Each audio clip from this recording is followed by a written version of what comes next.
बाबा, नमस्कार. ओळखलंस का तू मला? अरे मीच, तुझी वेदवती. हां, आज खूप वेळ होता मला. म्हणून म्हटलं माझ्या बाबाशी खूप खूप बोलावं. तशी तुझी माझी भेटच झाली नाही रे शेवटच्या क्षणी. मला तुला खूप काही सांगायचं होतं. पण त्या एका नराधमानं माझ्या आयुष्याची पुरती वाट लावली. बाबा, मी इतकी रडले. तुझ्या वियोगानं हाक मारली, बाबा बाबा करून. पण माझा बाबा माझ्यासाठी आला नाही रे. बाबा, तुला माहिती आहे का, ज्या निरागसतेनं तुझ्या कुशीत मी झोपायचे ना, त्याच भावनेनं त्या आजोबांच्या मागून गेले होते. मला ते छोटं छोटं माझ्या एवढं वासरू बघायचं होतं ना म्हणून. पण बाबा, चुकले रे मी. मला जायला नको होतं. मला कधी कधी आज सुद्धा भीती वाटते. आजोबा, दादा, काका, मामा, मी सगळ्यांना काहीतरी नातं करून हाक मारायची, आणि ते मात्र माझ्याकडे अशा काहीतरी घाणेरड्या नजरेनं बघायचे. बाबा, किती वाईट आहे सगळं. तुला माहिती आहे, मी तिथून गेल्यानंतर तू देवाशी भांडलास होता म्हणे. मी पण भांडले बाप्पाशी. बाप्पाला मी विचारलं, मला माझ्या बाबापासून का तोडलंस तू? बाप्पानं अजूनही मला उत्तर दिलं नाही याचं. पण बाबा, तुला, आईला मी जेव्हा इथून पाहते ना, तेव्हा मला खूप अभिमान वाटतो रे तुमचा. खूप अभिमान वाटतो. तुम्ही मला विसरलात पण नाही, आणि माझ्यामध्ये अडकूनही पडला नाही. तुम्ही सगळ्यांसाठी आदर्श आहात. बाबा, माझी एक इच्छा पूर्ण करशील का रे? मी इथे खूप पाहते, माझ्यासारख्या खूप जण इथे आलेत. मी भोगलं तेच भोगून. त्यांचे आई बाबा तर कोलमडून पडलेत बिचारे. पण त्यांना अजूनही न्याय मिळाला नाही. तू मला स्वतःला न्याय मिळवून दिलास. त्यांच्यासाठी सुद्धा कधीतरी करणारे असं. आणि हो, तुझ्या फडणवीस साहेब ओळखीचे आहेत म्हणे. तर एक सांग, असं काहीतरी झालं ना, तर सगळ्या जणांना शिक्षा करायलाच. पण असं काही न होण्यासाठीच काहीतरी करणार आहे. मी तुला मामा म्हणून हाक मारेन म्हणा. बाबा,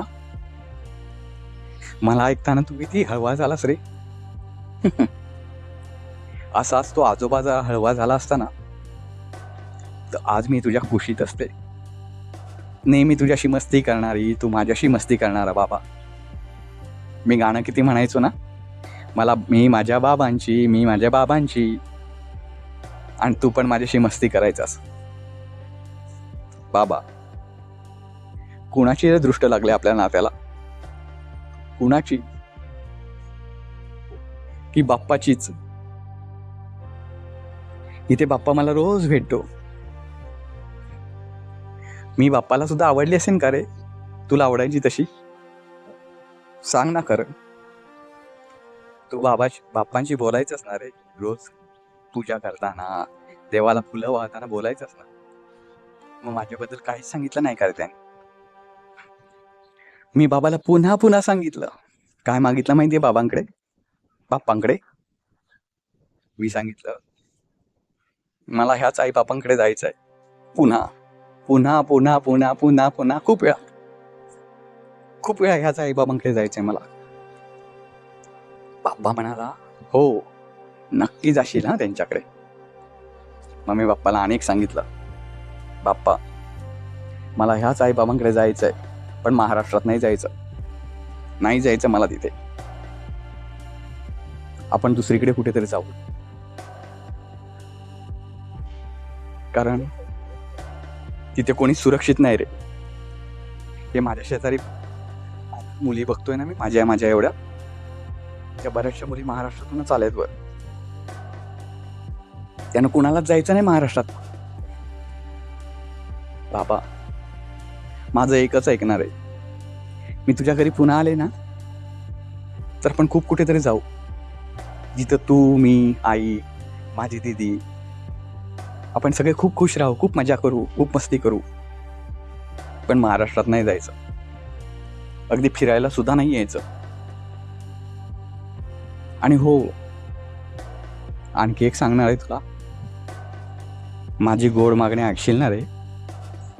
ना तू येताना, आपण महाराष्ट्रातून निघताना ना, छत्रपती शिवाजी महाराज, छत्रपती संभाजी महाराज, नंतर शाहू, फुले, आंबेडकर, या सगळ्यांना, अगदी संतांना सुद्धा आपण घेऊन निघूया तिथून. ते तुझ्या वेदवतीला तुझ्यासारखंच खूप छान घडवतील.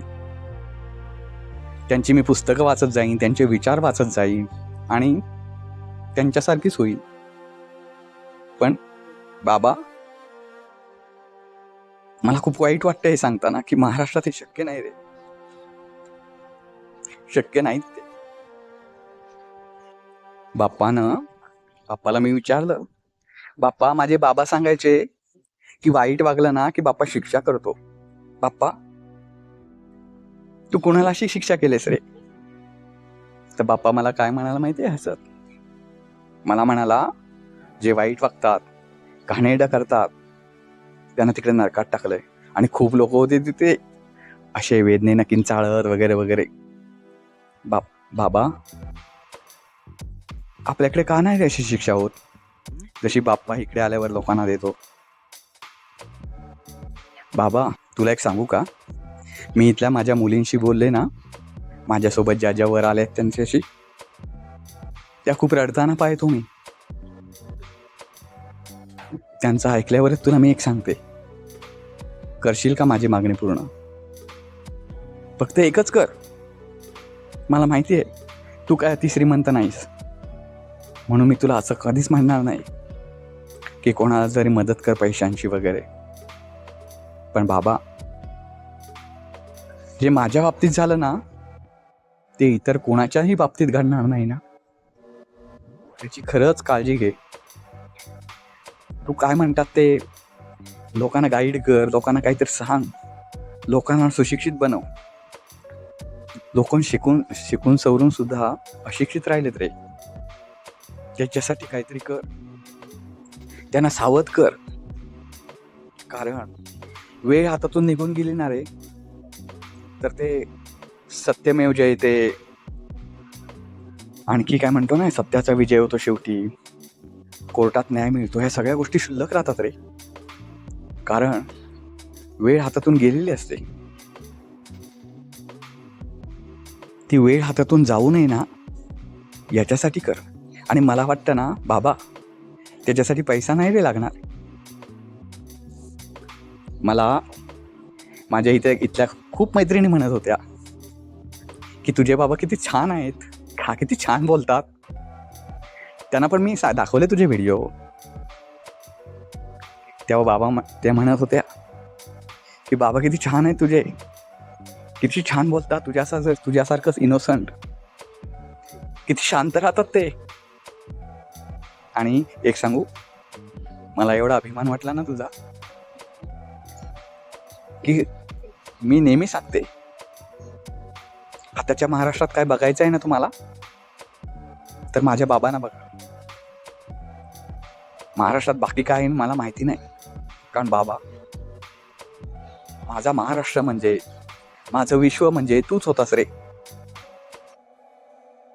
नेहमी मी तुझ्यासाठी तुझ्याबरोबर यायला हट्ट करायची, आठवतंय? त्यामुळे महाराष्ट्रात बाकी काय चांगलं आहे माहित नाही मला. जेव्हा कधी बाहेर पडले तेव्हा पाहिलंच तू काय झालं माझं. आजोबासारखाच होता ना रे तो. मी ज्या आहे ना आजोबांबरोबर राहायचे, आजोबांबरोबर खेळायचे, तशीच मी त्याच्याबरोबर गेले. खरंच काय चुकलं का रे माझं? मी हा प्रश्न अनेकांना विचारते, पण कुणीच उत्तर देत नाही त्याचं. अगदी बाप्पाला सुद्धा प्रश्न केला, बाप्पा माझं काय चुकलं का, माझं काय चुकलं का. बाप्पा काहीच बोलत नाही त्याच्यावर, शांतपणे खेळायला लागतो माझ्यासोबत. तू तरी विचारणार आहे त्याला, लहान मुलांना कशी शिक्षा देतोस रे तू. इकडे तर म्हणतो लहान मुलांमध्ये मला मी बाप्पाशी ना कट्टीच घेणार आहे, यापुढे बोलणारच नाही त्या बाप्पाशी. बाप्पाला त्या कसं आपण म्हणू की बाप्पा खूप छान आहे वगैरे, असा बाप्पा कधी छान असतो का रे, की जो बाबांच्या कुशीतून उचलून एखाद्या छोट्या मुलीला आपल्याकडे घेऊन येतो. आता तू असं सांगशील, बाबा मला माहितीये की तू जशी बाबांना आवडत होतीस ना, तशी त्या बाप्पाला पण आवडलीस. पण नको असं सांगूस रे, मला बाप्पा नको, मला कुठलाही देव नको. या सगळ्यांपेक्षा माझा बाबा खूप उंचीचा आहे. आणि तुझे विचार, तुझा आचार, तुझं वागणं हे पाहिलं की असं वाटतो की महाराष्ट्र तुझ्यामुळे खूप सुंदर झालाय. बाबा, कदाचित काही ना वाटेल की मी खोटं बोलते, पण माझे बाबांचे ज्यांनी विचार ऐकले त्यांना कळलं बाबासाहेबांनी लिहिलेलं संविधान म्हणजे काय आहे. बाबा, महाराष्ट्रात जे घडत नाही ना, म्हणजे तुझ्यासारखं शांत राहणं, शांत राहून झगडत न्याय मिळवणं, संविधानाच्या मार्गाने चालणं, हे सगळं तू जे करतोयस ना, ते पाहिल्यावर वाटतं की सगळ्या यंत्रणेवरचा गेलेला विश्वास पुन्हा एकदा लोकांचा बसेल आणि पुन्हा एकदा जुना महाराष्ट्र पाहायला मिळेल. आणि हो बाबा, असं जर घडलं ना, तर मी येईन पुन्हा त्याच महाराष्ट्रात जन्माला, तुझीच मुलगी म्हणून. आणि हो, दीदीशी खोटं खोटं भांडायला, तुमच्या अंगखांद्यावर खेळायला आणि खूप खूप मजा करायला, समुद्रकिनारी फिरायला, जुन्या छोट्या बाहुलींशी खेळायला, सगळं पुन्हा होईल नीट. पण बाबा, तोपर्यंत माझी वाट पहा नक्की. चला आता जाते, बाप्पा बोलवतोय मला. बाय.